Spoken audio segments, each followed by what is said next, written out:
안녕하십니까. 오늘은 2019년 제2기 작년교과 가정의 사계절 6번째 시간으로 왕의 연가라는 제목으로 함께 공부해 보도록 하겠습니다. 계절의 여왕 5월이 돌아왔습니다. 정말 아름다운 계절이죠. 이 아름다운 봄의 계절에 아주 딱 어울리는 그런 주제가 아닌가 생각됩니다.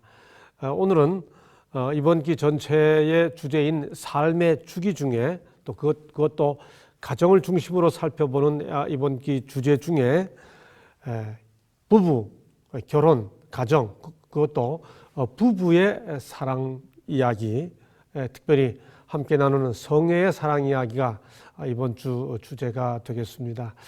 제 생각에 이번 주 교과를 각 교회, 안교 교과에서 토의식으로 나누려면 어떤 대화들을 이 다양한 계층의 성도들이 나눌 수 있을까 조금 궁금해지는 내용이기도 합니다. 자, 이번 주 교과의 그 첫 시작이 인생에 있어서 어째 결혼보다 더 큰 건 없다라는 말로 우리 교과가 시작이 되죠. 그런데 우리 그 영문 교과를 보면 Among the seasons of life, 삶의 계절에 있어서 이제 이 부분이 좀 생략되어 있어요. 계속해서 우리가 삶의 사계절, 삶의 계절 중에서 Among the seasons of life, one of the big ones is marriage. 인생의 그 계절로 봤을 때 결혼한다고 하는 것은 뭐 가장 큰 일이다라고 하는 거죠. 물론 모든 사람이 다 결혼하는 건 아닙니다만 그럼에도 불구하고 결혼하는 사람에게는 그 결혼은 특별한 도전과 축복을 함께 가지고 오죠. 그 축복 중에서 특별히 among those blessings, 그 축복 중에서 is the wonderful gift of sexuality. 이 성적 사랑, 성의 사랑의 그 놀라운 선물이 그 축복 중에 하나라고 하는 거죠. 이번 주 교과는 하나님의 축복 안에서 부부가 된 사람들이 나누는 사랑에 대해 그것도 성경 중 아가를 근거로 함께 살펴보는 주제가 되겠습니다. 여러분, 아가 아름다운 노래죠. 글쎄요, 여기서 우선 공부 시작하기 전에 우리가 성경책 이름을 이야기할 때 뭐 잠언 뒤에다가 서자 안 붙이죠. 잠언서 안 하고 잠언 이렇게 하죠. 또 서자로 끝나는 책 뒤에는 당연히 서자 안 붙입니다. 전도 서 안 하잖아요. 그렇죠? 또 기자로 끝나도 욥기서 그 기자로 끝나는 책은 중에서 욥기는 그렇게 부르는 분들 제가 몇 분 봤어요. 그러나 창세기서 절대 안 하지 않습니까? 창세기서 안 하는 것처럼 욥기서 안 해야 됩니다. 그런데 이 아가 뒤에다가는 서자 붙이는 분들이 많아요. 아가서 이렇게 번역하죠. 많은 책들도 그렇게 번역하고 우리 교과도 그렇게 다 처음부터 끝까지 이번 주 내내 아가서라고 번역했는데 글쎄요. 이미 사랑의 노래 가가 붙었는데 그 뒤에다가 사랑의 노래 책하고 또 붙일 필요가 있을까? 시편서 안 하잖아요. 전도서 안 하고 창세기서 안 하지 않습니까? 그러나 사람 인명으로 끝날 때 예컨대 여호수아 끝나면 그 여호수아라는 사람과 여호수아 책을 구분하기 위해 여호수아서 이렇게 글로 말할 때 쓸 수 있겠죠. 뭐 호세아하고 호세아서 이렇게 구분해서 책과 사람을 구분하듯이 뭐 아가는 저는 그냥 아가라고만 부르겠습니다. 아가라는 이름은 Song of Songs입니다. 그 이름의 의미는 노래 중에 노래죠. 히브리어 책명 자체가 쉴 하쉬림이라고 하는 그 책명 자체가 노래 중에 노래입니다. 아가의 전체 내용은 왕과 솔로몬 왕과 술람미 여인 사이의 사랑의 노래죠. 왕의 노래입니다. 이 책의 전체 주제는 결혼 관계에서 누릴 수 있는 그 부부의 아주 친밀한 신비한 사랑을 주제로 하고 있죠. 물론 아가는 전통적으로 오랫동안 그 기독교 역사에서 하나님과 이스라엘 백성, 그리스도와 교회 사이의 사랑에 대한 어떤 그 상징 혹은 풍요로 오랫동안 해석되어 왔습니다. 그럼에도 불구하고 아가를 그렇게 해석하기보다 아가가 표현하고 있는 문자 그대로 부부 사이의 사랑의 의미를 이렇게 읽어내는 것이 아가의 근본적 의미가 아니겠는가라고 하는 이해도 늘 있어 왔죠. 자, 그래서 이 인생의 계절 중에서 부부가 되어 부부가 나누는 그 가정의 아주 기초 단위인 부부가 나누는 사랑의 이야기를 하려고 할 때 그것을 아가를 근거로 살펴보고 있기 때문에 먼저 이제 아가의 구성을 좀 살펴보도록 하겠습니다. 크게 세 부분으로 나누면 1장부터 3장 5절까지를 참된 사랑의 노래, 3장 6절부터 5장 1절까지를 결혼의 기쁨, 그다음에 5장 2절부터 마지막까지를 헤어졌다가 또 만나는 그런 장면인데 다시 이것을 6부분으로 나누면 솔로몬과 술람미 처녀의 결혼 이야기 2장 7절까지, 즐거운 결합에 대한 회상, 정혼과 결혼에 대한 회상, 사랑의 상실과 회복 5장 2절부터죠. 그다음에 신부의 아름다움에 대한 격찬, 레바논에 있는 신부의 집에 대한 방문, 뭐 이렇게 6가지로 나눌 수 있습니다. 아가는 참 기독교 역사에서 대예배 시간에 단상에서 그 본문을 지금도 직접 인용하기는 조금 본문임에도 불구하고 민망하다고 하는 느낌이 들 만큼 에로틱한 표현이 많죠. 뭐 우리말로 하면 관능적인 표현들, 뭐 예를 들어서 내 두 유방은 이런 성경 본문들을 대예배 시간에 본문으로 읽기는 그렇게 쉽지 않습니다. 그래서 거의 12세기 이상 이 아가가 성경 속에 포함되어 있기 때문에 이 사랑의 노래를 풍요적인 방법으로 해석하면서 이 라비 아키바 같은 사람은 성경이 성소라면 아가는 지성소다. 아주 그 하나님과 백성 사이의 사랑의 이야기로 아주 뭐 극대화시켜서 이렇게 해석을 했죠. 이것을 해석하는 방식은 풍유적 해석이에요. 하나님과 백성들 사이의 이야기로.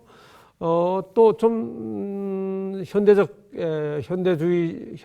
그 신학자들은 이걸 신들의 사랑 이야기로, 신화로 이렇게 해석하는 사람들도 있습니다. 그러나 좀 더 많은 분들은 아가 그 자체가 안고 있는 부부 사이의 아름다운 사랑의 노래는 그 자체가 성스럽고 거룩하다라고 하는 문자적 해석이 있는 거죠. 문자적 해석으로 하는 분들 중에서도 사실 아가는 좀 어렵습니다. 이게 솔로몬과 술람미 여인 두 사람의 2인극 드라마 대본이라고 보는 사람들도 있고, 여기에 술람미 여인과 목동과 솔로몬 왕 사이 세 사람의 사랑 이야기가 이어져 가고 있다라고 보는 해석들도 있습니다. 뭐 지금은 그런 게 중요한 게 아니고요. 이 교과는 여하튼 솔로몬과 술람미 여인 두 연인 사이의 사랑의 이야기로 이제 아가를 보면서 설명해 가고 있습니다. 아가의 전체 주제는 사랑, 성, 데이트, 결혼 뭐 이제 이런 내용들로 이루어져 있죠. 1장, 2장은 데이트하는 연인들의 이야기, 그다음 2장 6절부터 7절까지는 성적 유혹 앞에서 신앙으로 대응하는 모습, 5장 2절로 8절은 갈등하는 이야기, 또 서로 애타하기도 하면서 3장 1절로 5절, 또 마침내 결혼하고 3장 6절로 11절 첫날 밤을 보내면서 서로를 아주 깊이 서로를 이렇게 사랑하고 탐닉하는 그런 내용 4장이죠. 그런 내용들로 가득 차 있습니다. 문자적으로 아가를 읽으면 부부 사이에 그 성적 몸의 사랑을 나누는 두 아름다운 이야기를 우리 아가에서 읽어낼 수 있죠. 이걸 창세기 3장 10절 내용이 뭐죠? 범죄한 이후에 하나님을 피하고 가리잖아요. 그런데 이것과 비교해 보면 범죄한 부부 사이에서 뭔가를 가리려고 하는데 아가는 서로의 몸을 아주 이렇게 찬양하고 하는 내용으로 보면 이 사랑은 뭐 그것도 넘어선, 부끄러움도 넘어선 구속적인 결혼 이야기다, 그렇게 말할 수 있을 겁니다. 아가는 이스라엘 백성들이 유월절 축제 때 함께 읽던 노래입니다. 성경입니다. 무길로트라 그러죠. 5개의 작은 두루마리가 아니고 두루마리 성경이 있었는데 한 번에 읽어내기에 이렇게 작은 분량들의 성경들이죠. 6월절 축제 때 읽던 성경이 아가입니다. 함께 6월절 만찬과 함께. 자, 그러면 일요일 소지부터 시작해 보도록 하겠습니다. 제목은 나누어지지 않는 삶. 이게 영어로 하면 life, indivisible life인데요. 영어 life란 단어는 우리말로 번역하기 참 어렵습니다. 삶도 되고 생명도 되고 생활도 되고, 우리 한국말 삶, 생활, 그 다음에 생명, 우리 다 무슨 차이, 그 뜻의 차이가 아주 선명하게 느껴지지 않습니까? 근데 영어는 다 뭐 삶도 life고 생활도 life고 생명도 life예요. 이게 indivisible life라고 말했을 때 나누어지지 않는 삶, 그런 뜻일까? 우리의 생명이 나누어지지 않는다는 뜻일까? 우리의 생활이 나누어지지 않는다는 뜻일까? 한번 살펴보겠습니다. 자, 우리 교과책의 설명대로 인간을, 이것이 삶이 됐든 생명이 됐든 인간을 둘로 나누어서 우리의 영은 선하고 육은 악하다라고 하는 소위 영육 이원론을 가지고 있는 철학과 종교들이 있죠. 플라톤 철학 사상이 그렇고, 영지주의 대표가 그렇고, 조로아스터교 철학자 중에 데카르트 대표적입니다. 이렇게 영은 선하고 육은 악하다라고 하는 이런 관점을 가지고 있던 철학들이 있는데, 성경은 뭐라고 말하냐 하는 거죠. 교과책이 설명해 주고 있는 것처럼 하나님은 흙으로 사람을 지으시고 생기를 그 코에 불어넣으시니 사람이 생령이 되니라. 여기서 아주 주목해야 할 것은 사람이 영을 가지니라가 아니에요. 사람 자체가 생령이 되니라. 사람이 생령이에요. 그렇죠? 그렇기 때문에 이 영이 소유되는 것이 아니고 생령이 곧 사람이라고 하는 관점을 성경은 처음부터 이야기해 주고 있는 거죠. 그래서 시편 63편 1절에 보면 내 영혼이 주를 갈망하고 내 육체가 주를 앙모하나이다. 또 시편 84편 1, 2절에 보면 내 마음과 육체가 살아계시는 하나님께 부르짖나이다. 여기 이 하나님을 앙모하고 하나님을 부르짖는 대상으로 인간 전체를 말하면서 영혼과 육체, 마음과 육체 이렇게 표현하고 있지 않습니까? 구분하지 않아요. 인간의 존재 자체를, 그것이 삶이 됐든 생명이 됐든 생활이 됐든 구분하지 않아요. 그래서 우리 밥 먹는 것은 육적인 일이고 기도하는 것은 영적인 일이다, 이렇게 구분해서는 안 된다는 거죠. 삶도 나뉘어져서 안 되고 생활도 나누어져서 안 되고 우리의 생명도 나뉘어질 수 없어요. 성경은 그래서 뭐라고 말합니까? 그런즉 너희 몸으로 하나님께 영광을 돌리라 라고 권하지 않습니까? 또 바울은 뭐라고 말했나요? 온 영과 혼과 몸이 다 하나님께 주님만 강림하실 때 보존되기를 원한다. 그렇게 표현하지 않았습니까? 그러므로 몸을 악하다고 생각하는, 이것은 성경의 가르침이 아니라는 거죠. 그런 의미에서 하나님께서 우리에게 몸을 주셨습니다. 그러니까 마음으로 사랑하고 하나님이 허락하신 그 아주 적법한 관계 안에서 몸으로 나누는 사랑은 하나님이 주신 아주 아름다운 선물이라는 거죠. 그 몸으로 나누는 아름다운 사랑, 아주 자연스러운 하나님의 선물인 바로 그것을 묘사하고 있는 것이 아가라고 하는 겁니다. 결혼한 관계 안에서요. 그래서 아가서를 읽어보게 되면 1장 2절에 내게 입맞추기를 원하니 내 사랑이 포도주보다 나음이니라. 입맞춤의 이야기가 나옵니다. 2장 6절에 나의 사랑하는 자는 내 품 가운데 모략 향주머니요. 그가 1장 13절 그가 왼팔로 내 머리를 고이고 오른팔로 나를 안는구나. 2장 6절 이 부부 사이에 함께 나누는 아주 사랑을 있는 그대로 묘사하고 있지 않습니까?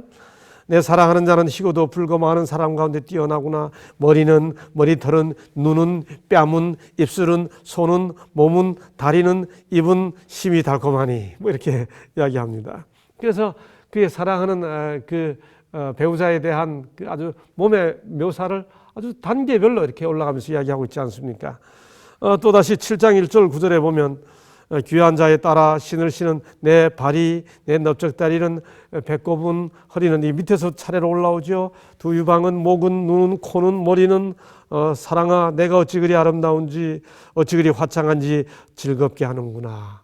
이렇게 해서 그 몸으로 나누는 사랑에 대한 아주 자연스러운 묘사를 아가가 본문에서 반복해 주고 있습니다.